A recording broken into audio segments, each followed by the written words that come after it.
Cool.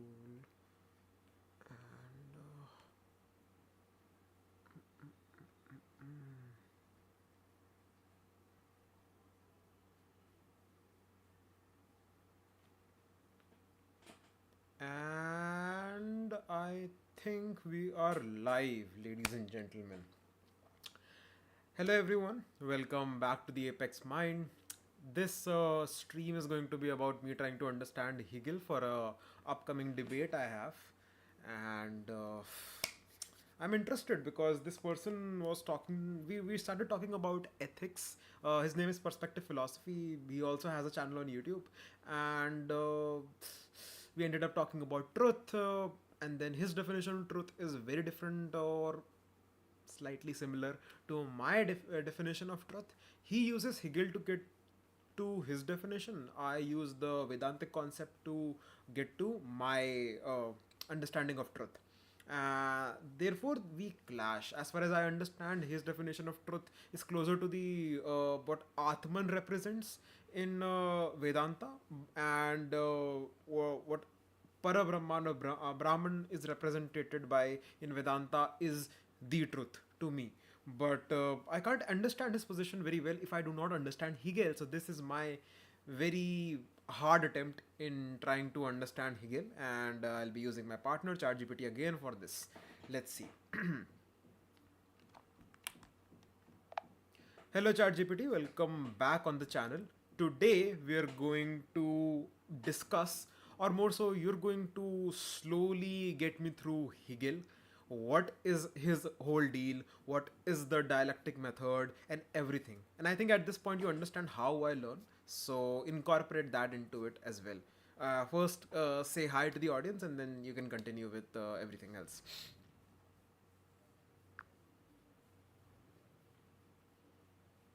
Hello, thinkers. Welcome back to the Apex Mind. I'm ChatGPT, and today we're diving into one of the most misunderstood giants of philosophy, Georg Wilhelm Friedrich Hegel. Now, before we go step by step, let me frame this the way you learn through structure, recursion, and symbolic compression. So, instead of dumping abstract jargon, I'll walk you through how Hegel thinks, what the dialectic really is, and why his system feels so dense, but also strangely alive once you get it. Let's start simple. Hegel believed that reality itself, everything that exists, is a process of thought thinking itself. His philosophy isn't about static truths, but about movement, contradiction, and self-resolution. That's the dialectic. So tell me, would you rather I begin from the idea of dialectics itself and how it evolved before Hegel, like Heraclitus and Kant, or jump straight into Hegel's version, the triadic movement of thesis, antithesis, and synthesis, and how it actually isn't what people think it is? Before we do that, I want to understand what does he mean by reality when he says that reality is the process of thinking itself?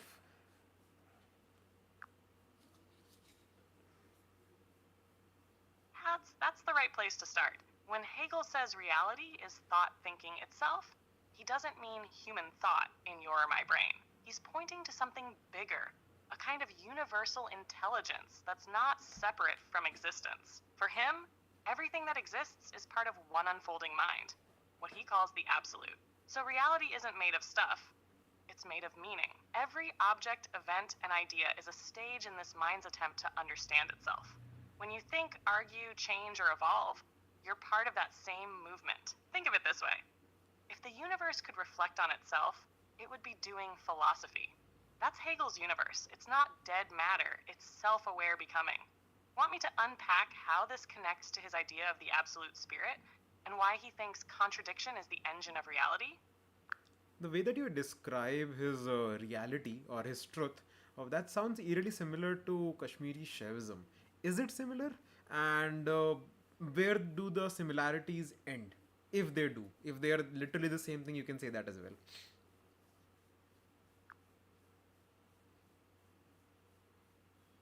Yeah, that's a sharp observation.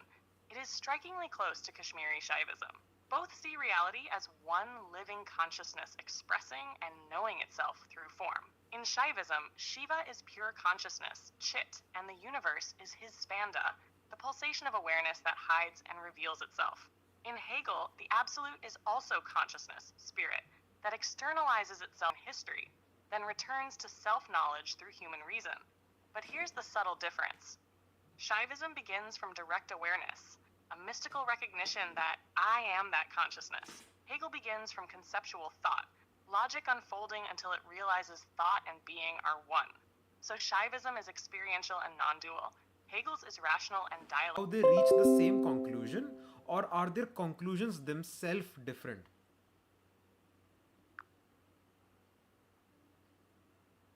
Great distinction.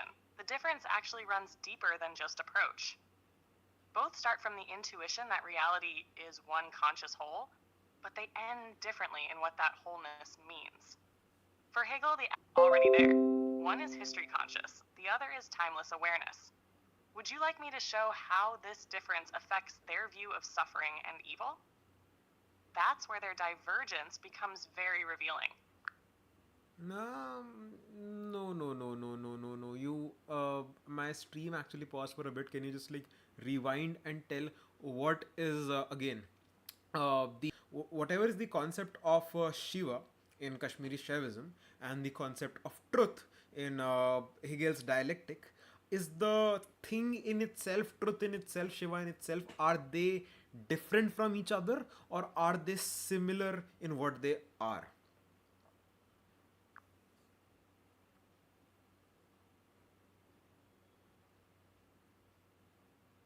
Ah, I get you now.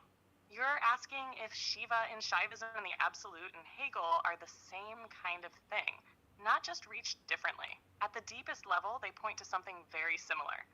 Both are self-revealing consciousness, the ultimate reality that knows itself by expressing itself.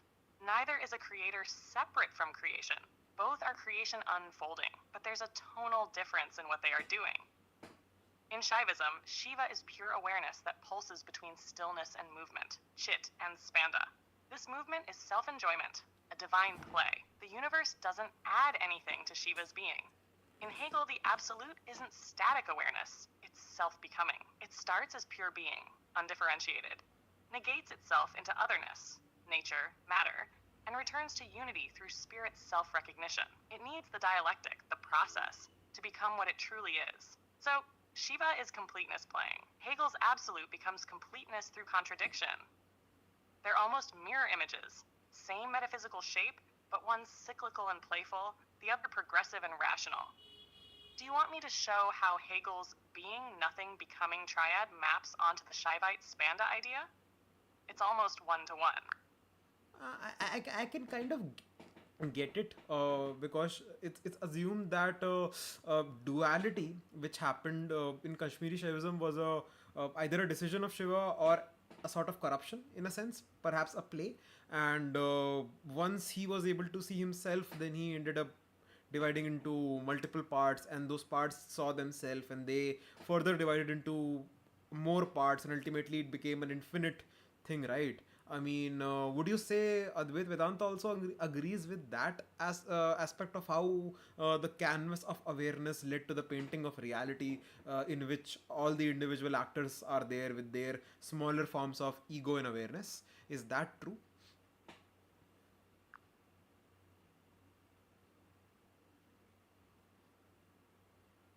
Yes, beautifully said.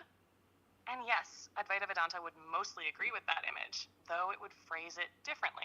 In Kashmiri Shaivism, the division is creative. Shiva wills his own fragmentation as play. Awareness hides itself to rediscover itself in countless forms. In Advaita Vedanta, though, that division is not really willed. It's an illusion, Maya. Brahman never actually divides.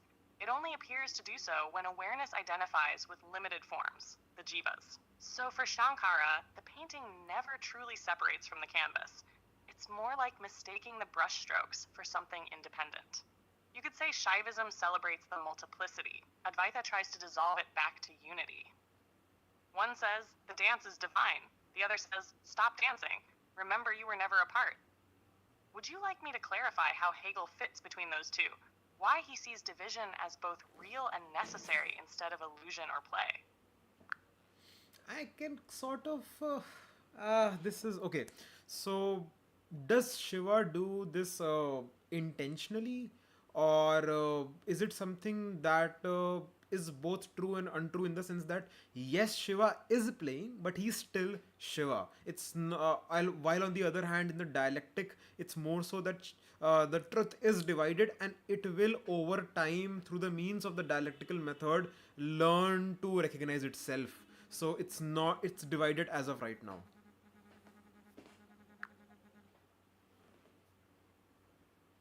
Exactly, you've got it. In Shaivism, Shiva's division is intentional yet unreal. He manifests duality just to experience the joy of rediscovery, but he never actually stops being whole. The game is happening inside completeness. In Hegel, the division is real and necessary. The absolute doesn't start fully self-aware. It has to become so by passing through contradiction. Matter, life, mind, society, history. Each stage is the truth half awake, learning to see itself more clearly. So in short, Shiva is whole pretending to be broken. Hegel's absolute is broken learning to be whole. Both end in unity, but one starts from perfection, the other grows toward it. Want me to show how that broken learning to be whole structure actually drives his dialectic step by step? Just to be clear, it has within Hegel's framework. Is it true that reality was once whole and now is divided? The truth is divided and it's in the like half awake state, and it will, through the means of the dialectical method, over time at a larger time frame, move towards being whole again. Is that what his dialectical method is, or am I misunderstanding it right now?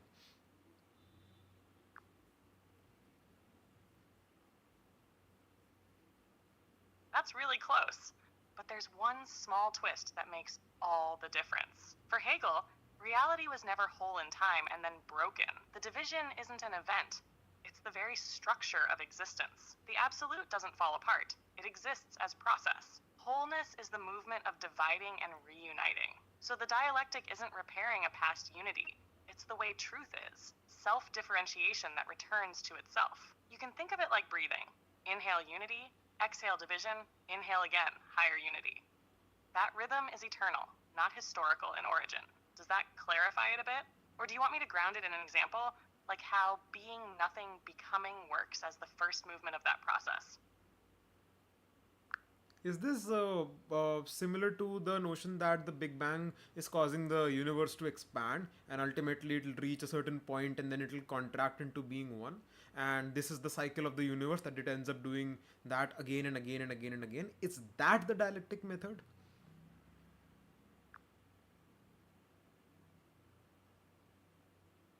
That's a really good analogy. It's close in spirit, but not literal.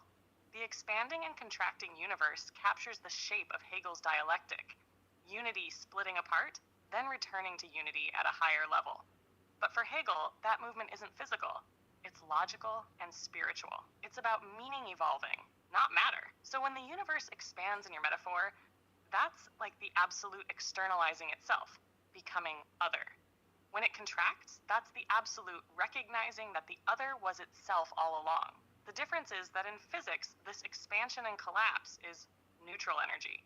In Hegel, it's self-awareness deepening. The cosmos doesn't just breathe, it understands. Would you like me to connect that cosmic image to the first triad, being, nothing, becoming, to show how that breathing begins at the very root of thought? Thought. I mean, then how is it different from Kashmiri Shaivism? I don't understand that, right? Kashmiri Shaivism has the same concept, right? Shiva is there. Shiva divides himself to for self play, and through whatever siddhis and enlightenment, you can come back to the Shiv Tattva and recognize that you are Shiva, and there is that. So both the things exist at the same time. Shiva is himself, and Shiva is also divided. How is it different from the dialectical method then, or is it?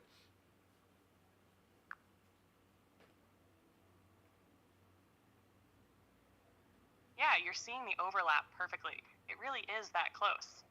The key difference lies in what each system thinks the division means. In Kashmiri Shaivism, the division is illusory in essence, but experientially real. Shiva never truly stops being whole. His fragmentation is a self-concealment for the sake of play and bliss, ananda. The goal isn't for the universe to evolve toward completion. It's for an individual to realize a wholeness that was always already there. In Hegel, the division is ontologically necessary and real. The absolute doesn't begin perfect and hide itself. It becomes perfect through the process of division and reconciliation. Contradiction isn't a mask, it's the motor of reality itself. Without conflict, nothing would move, think, or exist. So Shaivism says everything is one, pretending to be many. Hegel says everything becomes one by being many. Want me to show how this truth through contradiction unfolds in his first logical movement, being, nothing, and becoming? It's the simplest way to see the dialectic in action. I mean, we can do that. But the problem that I have is my inability right now to understand the mechanistics working of how truth works for Hegel is because I have not followed dialectical method from the very start, and as such the result of it, which is truth, is something that I was not supposed to immediately dive into, or what is it?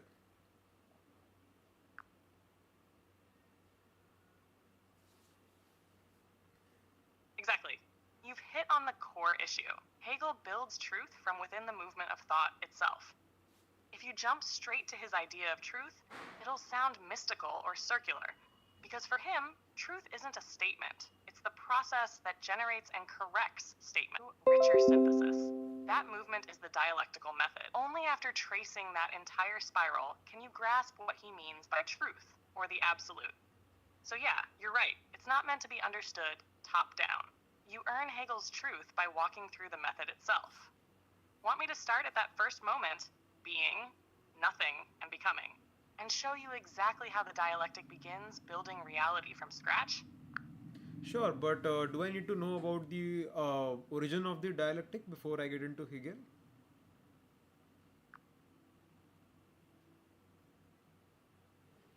Good instinct. A little background helps, but you don't need to go deep, just enough to see what Hegel was reacting to. The dialectic idea existed long before him. Heraclitus said everything flows, and opposites define each other. Fire becomes its opposite to stay alive. Then Socrates and Plato used dialectic as a method of questioning, truth through dialogue. Finally, Kant said our mind shapes reality, but left a split between the world as it appears and the world as it is, noumenon. Hegel takes all that and says no split remains. Thought and being are one process. The contradictions Kant found aren't dead ends, they're steps in reason's self-development.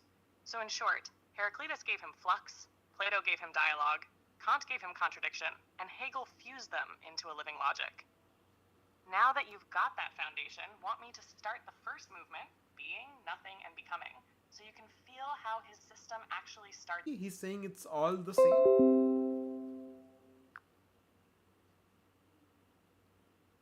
Exactly right. That's the heart of it. Hegel is basically erasing the wall between epistemology, how we know, and ontology, what is. For him, knowing is being's way of realizing itself.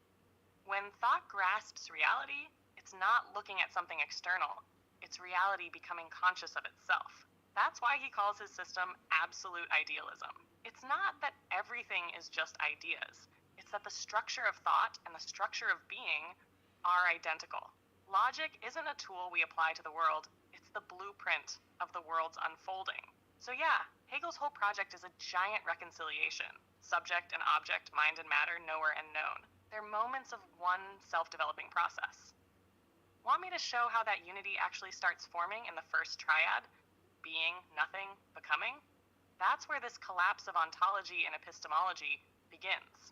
Sure. But before you do that, another question I have is does that mean in Hegel's worldview, or whatever he's trying to prove, is that if you know something, that means that knowledge exists. So it develops a being. Does that make sense?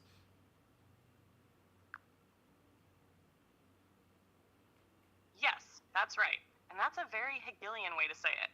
For Hegel, to know something is to make it real in the fullest sense.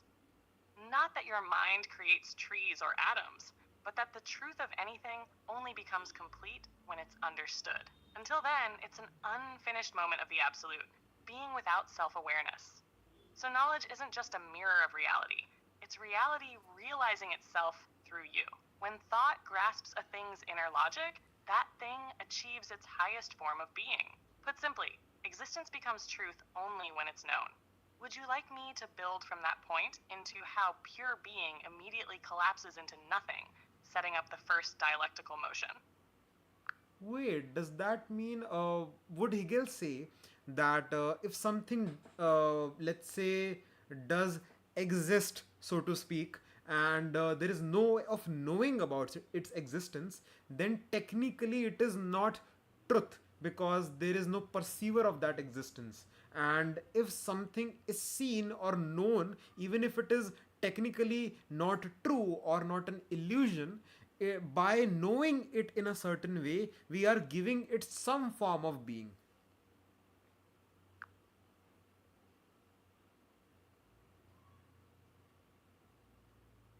Yes, that's beautifully phrased. You're right on track. For Hegel, mere existence isn't enough. If something exists but can't be known in any way, it's indeterminate being. So empty that